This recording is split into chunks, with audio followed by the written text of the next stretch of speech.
WP-Get Web Dev Tutorials for all user levels.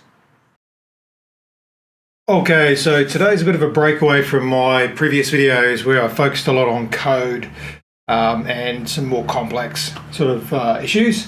What I wanted to address today is the question of whether you use some complex widgets, like for example in this case here I've got a price table, and with that price table I've got settings, title description, my pricing, features, footer, ribbon, and then I've got some styling.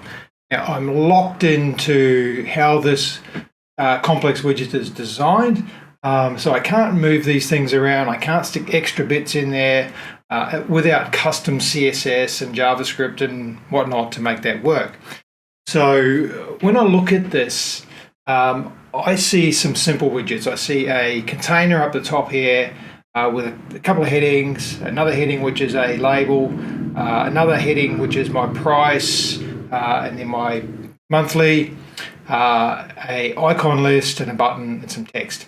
So this complex widget, which is basically the price table, so if I delete that, I just grab a price. This is the built-in Elementor price table, I should say, and stick that into my editor. There it is, ready to edit. So it's all pre-made for me.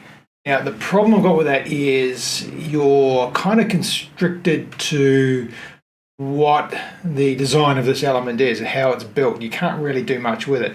So what a lot of people do is they start looking for alternatives. Anyone heard of a plugin that will do this? Or anyone know of a really good price list widget? Where the question really should be, how can I build this without having to get another widget? Now, my thinking is that you're better off building these out of simple widgets because you have then got complete control. So if we look at the one on the right-hand side here, I've got, I'm using containers, by the way, Elementor Flexbox containers. Basically, I've got a wrapper container. I'm going to bring up my navigator here. See, I'm zoomed in a fair bit for the people that have got smaller screens, so please bear with me. So we've got a widget on the left-hand side. I've got a container on the right-hand side here. I've got a wrapper, and in that wrapper I've got a background color similar to the grey on the other side.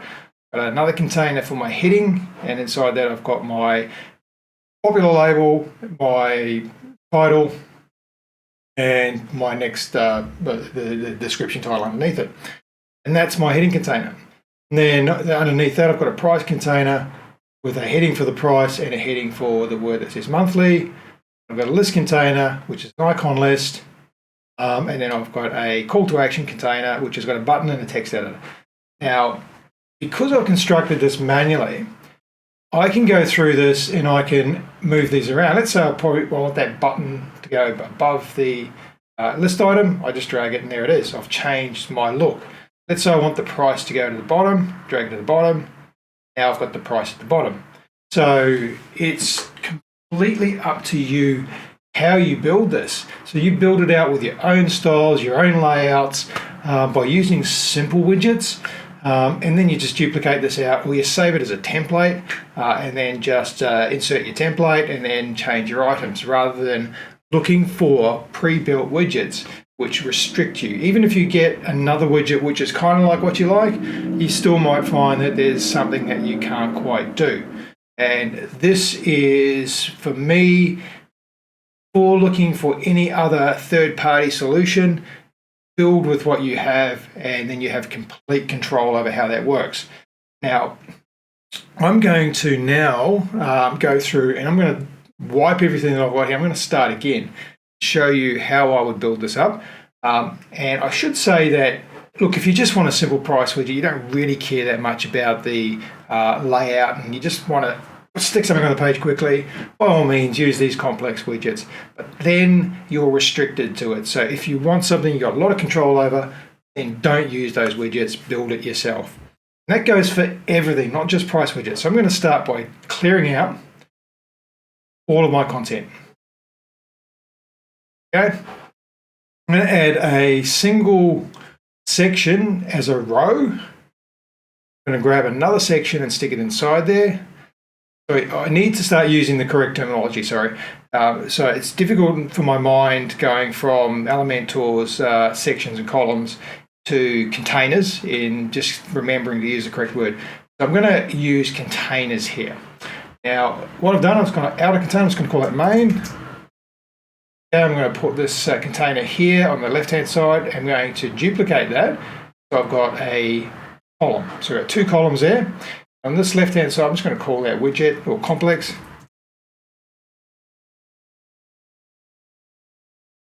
Okay, if I can spell right. And on the second one, I'm going to call this one constructed. Okay. Now, all I'm going to do on the left-hand one is grab a price table and put that in there. So that's my built-in Elementor price table. So I can change my title, I can change my description, change the title tag, change some properties for the pricing. Got some bits and pieces for your ribbon, your features, all that sort of stuff. So I've got some content, I've got some basic styling that I can do, but the layout and a lot of the stuff is actually fixed unless you use custom CSS. And even then, it's kind of limited in what you can do. All right, so on the constructed one, I'm going to get another container inside there. I'm going to set the background of that. Actually, I'll give it a name first. I'll call that my wrapper. And I'm going to give that a background. Start with the text there, just make it a slightly grey, so I'm similar to my one on the left-hand side. Get a little bit more about there. All right, and on my wrapper, I want to make sure I've got a 0 pixel padding because I want all of the elements to be able to go to the edge of it. So 0 pixel padding, and inside that wrapper, I'm going to get another container. I'm going to drag that in there, and I'm going to call that my header container. Okay, there's my header container. I'm going to duplicate that, call that my price container. Duplicate it again.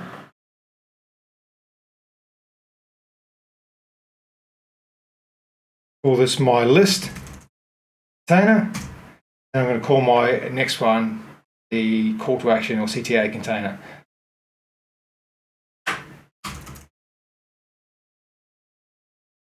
Okay, so now I've got my 4 containers inside there. So the top one, I'm going to give that a background color. I'm not going to make it exactly the same style as the left-hand side, so I'm just going to show you that you can style it however you like. So I'm going to use my primary dark for the background.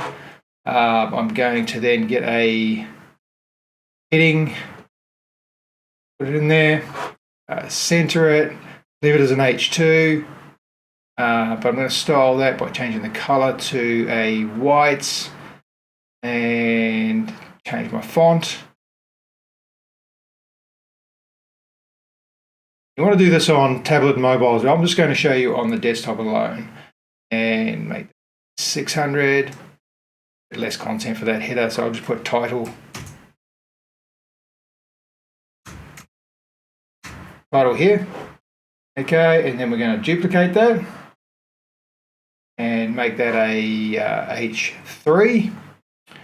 We're also thinking about our SEO and making sure that when we structure our heading 1s, heading 2s, it's in the right order, and you can restyle those to suit. So I'm just going to now go into that title. I'm going to make that a smaller size and maybe drop the weight back to 400. Now, by default, what we can see here is I've got a 20 pixel spacing between my container elements. So I'm going to go to my container wrapper here, my layout, and I'm going to reduce that by dragging this here. But what I'm going to do here is all the settings I'm going to use are through the Elementor UI. I'm not going to do any custom code, any custom CSS. I'm just going to work with what I've got.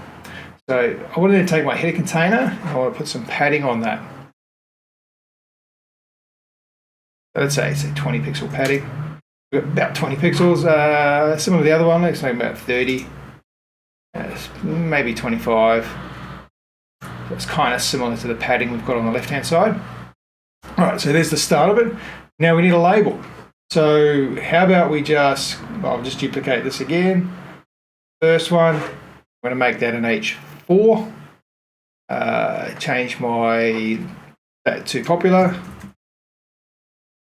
Change my style to leave that on white. Take that back to say 400 and drop the size down to smaller size. All right, and let's put a background on that heading. We'll make it it's a nice bright color, maybe the secondary color here. All right, so now we've got a bit of a label. And what we're going to do with that is go to our advanced. We're going to put some in the layout. We're going to set this to inline auto and our position to absolute. So now that's just going to stick it up in the corner over here. We want to make sure we've got some padding on the sides so we can rotate it. So I'm just going to put some general padding on there first. Whoops, not negative. Maybe around that much padding. That's what we want. Okay, unlink them. And on the left and right, I want maybe make that say 40 pixels. We've got some padding on the left and right. Maybe it's we need more than that. So make it say 60 and 60. Lots of padding on the sides. And now what I want to do is put that over on the right hand side, go into my transforms. I'm going to rotate by 45 degrees. Okay, so now we've got a rotated label. Back to our layout, and let's start just moving some of these offsets. So we're going to move the offset, say that way. Much. It's a bit hard to control with these sliders. You might find you get to a certain point, maybe make that too much. That might do. Find it too difficult to control, you can manually enter the numbers in here, but we've got something there now. So now we want to go to our container. We want to tell the layout, tell the overflow to be hidden. So now we've got a popular label. Right, different to the other one, but that's what we're trying to do. We want to have full control over how this works. All right, so the next one we've got is a price. So let's go to our price, grab a heading, center that. Let's make that an H3. Make it, let's put some content in there. We'll make it 39.99. Now, I'm not going to make it exactly the same as left because to put the extra 99, we have to add another element which is in line. So just for this demo, I'm just going to just make this a simple one.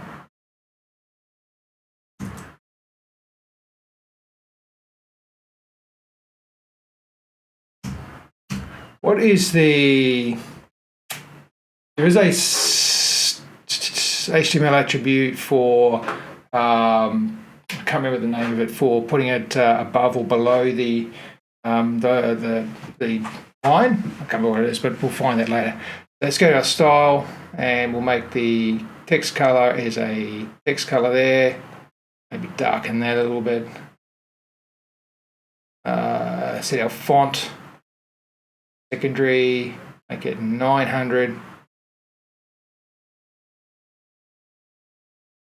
Nice and big. Okay, duplicate that. And we'll make that an H4. In our styling, we'll change that back to say 400 and drop the size down. And get monthly. Okay. Again, the 20 pixel spacing between the containers inside the other container. So let's select that container there. Just change that gap. Bring that right up underneath it. You can put some negative margin on that, but this is an easiest way of doing it. So now we've got a price with a monthly underneath it. Now what do we got? A listing icon list. An icon list and stick it in there. We'll center it and have a divider. Add some extra space in between. And maybe put some width on that divider so it's not all the way across.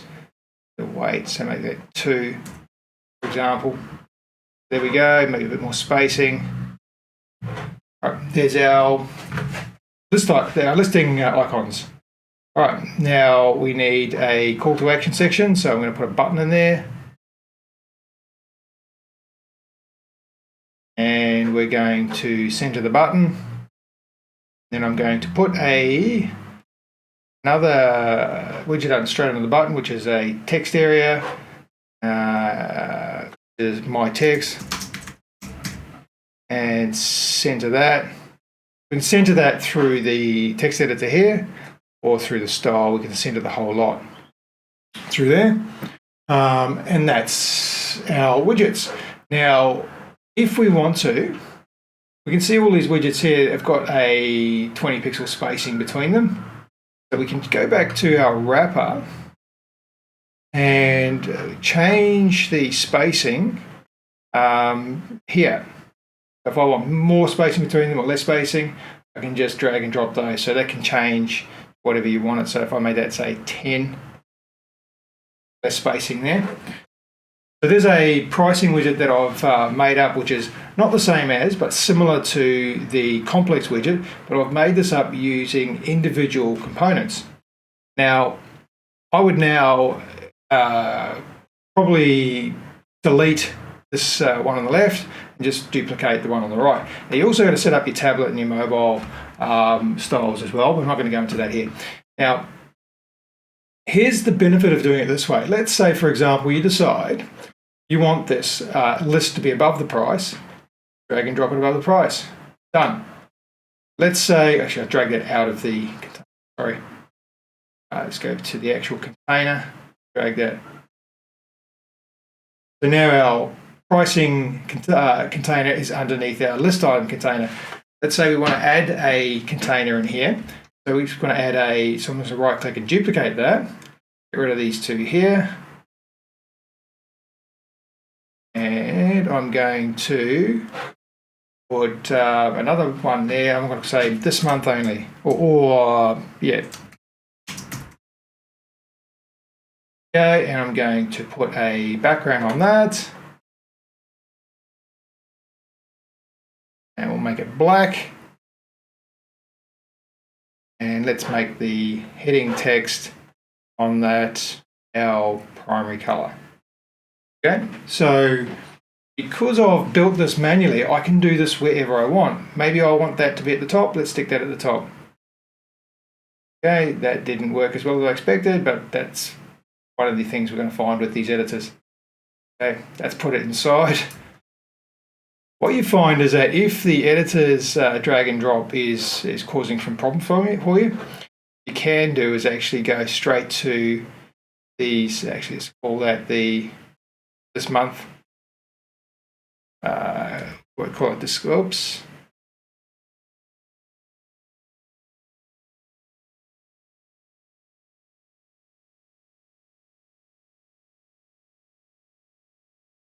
Come on, it is.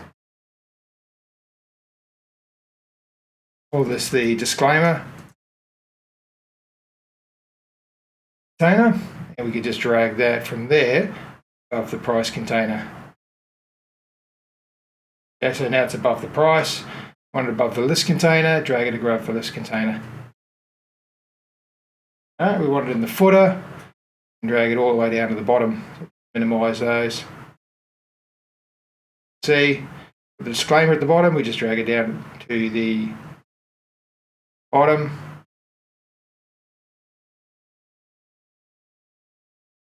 And now we've got it at the bottom. Let's actually put it inside the other container.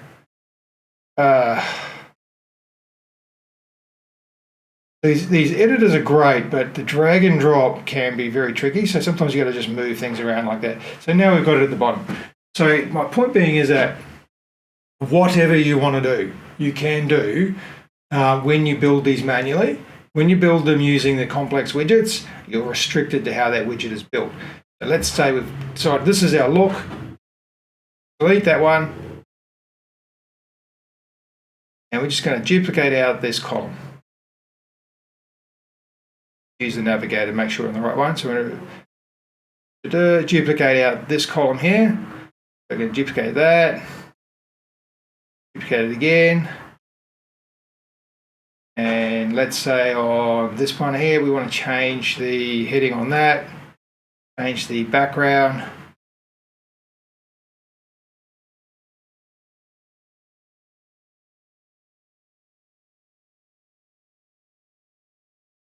That one to primary, and maybe change the title to new. Okay, so we've now got that. Let's say we actually want that whole constructed one there stand out. So we'll go into advanced, unlink our margin, and for our top margin, we want that to go negative. We're going to make that stand out. All right, so there we go. So because we've constructed this all manually, we can do whatever we want, even on individual ones. Let's say, for example, on this new one, we want that disclaimer there up the top.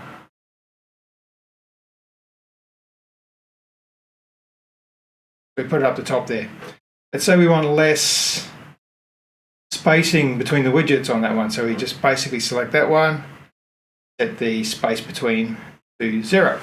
So here we go. So we've got the same widgets used, but we've made this center one look completely different by moving that container to the top and changing the widget spacing for the wrapper. So this is really what I would recommend to anybody who's looking for a widget that already exists but they want to try and do it differently. Don't waste your time. Do it manually. Then you've got complete and absolute control over how that works. And you'll never look back, and you'll never be looking for other widgets to do what you can already do with your Elementor page builder. Whether it's Bricks, Elementor, or whatever you're using, the same concept. Build it manually, you've got control, rely on widgets, and you lose control over what you can do. So hopefully that is something that makes sense and will be of value to you. If you like this kind of content, please subscribe. Please hit the like button so I know that you want more of this kind of thing.